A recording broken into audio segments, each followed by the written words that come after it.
there's this short-term thinking in Nigeria where, depending on which side of the country one is from, people tend to trace the causes of the war to either January 15, 1966, the first coup, or July 29, 1966, the second coup. The road to civil war was laid more than a decade before these events. In fact, it started 13 years before these events occurred.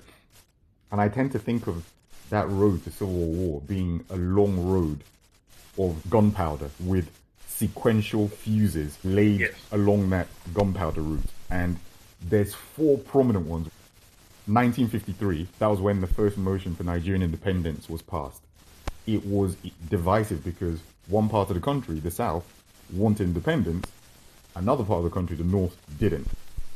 That caused friction, and it caused the first outburst of North-South political violence in Nigeria's history. The second fuse in that gunpowder trail was the early 60s, which is, number one, the political crisis in the Western region that resulted in a state of emergency being declared in the Western region.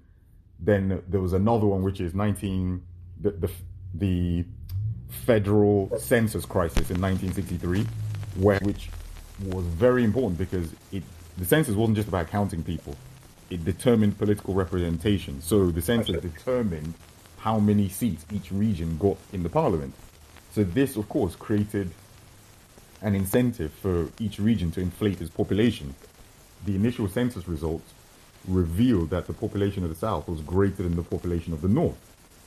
Now, the Prime Minister, a northerner, ordered, quote, a verification exercise of the results. And after that verification exercise, mysteriously, an additional 8 million people who weren't counted in the first census were suddenly found in the northern region. And we suddenly found that, after all, the northern region does have a bigger population than the South, which that verification exercise with the North accusing the South of inflating their population count and the South making a counter accusation of the same against the North created so much tension. And these mutual recriminations about who's got the bigger population that started in the 60s are still ongoing today in the 21st century. Then there was another dynamite fuse, which was 1964 federal election crisis between the Prime Minister and the President. And back then, just for the benefit of the younger listeners who maybe are not familiar with Nigeria's political system then, Nigeria had a parliamentary system of government then. It's not like today where the president's the commander-in-chief, the head of state, the head of government, everything all in one. Then there was a division between the head of state, which was ceremonial, the president, Azikiwe, and the head of the government, the Prime Minister, Abubakar Tafawa Balewa. There was a massive rigging in that 1964 election, and the president refused to accept the election results and refused to call on the Prime Minister, Balewa, to form a new government.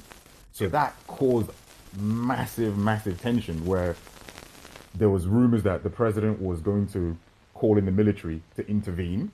All these tensions were bubbling. The road to civil war did not start in 1966. The road to civil war was long paved before then. The only questions were, when is that war going to start?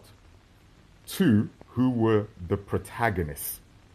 And then what was going to be the final straw that broke the camel's back to start that war? And that final straw was, number one, that military coup in January 1966 that overthrew the government, and then the counter coup 6 months later in July that then just started this wild violence and really anarchy in the military.